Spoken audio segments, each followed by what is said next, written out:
నమస్తే, welcome to మరో కురుక్షేత్రం. నేను సంగీత. కేరళ వైనాడ్ జిల్లాలో కొండ చర్యలు విరిగిపడి 3 చిన్నారులు సహా 15 మంది మృతి చెందారు. శిథిలాల కింద వందలాది మంది చిక్కుకున్నట్లు తెలుస్తోంది.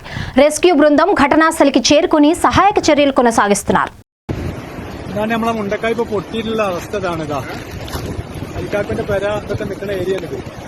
പച്ചക്കാട് പോയ മരുന്നതാ ചൂരുമല കാണണമൊക്കെ ഇവിടുന്ന്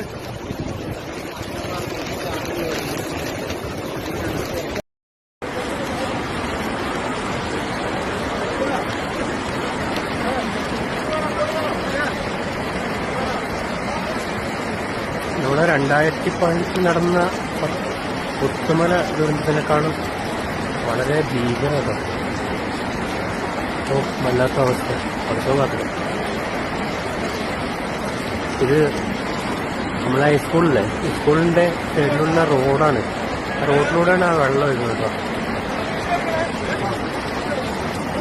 ഞാനിപ്പോൾ ലാസ്റ്റ് റെസ്ക്യൂ ടീം എത്തി. ഇത് എവിടെ എത്തിയിട്ടുള്ളൂ, അതിനപ്പുറത്തേക്ക് എത്തിയിട്ടില്ല.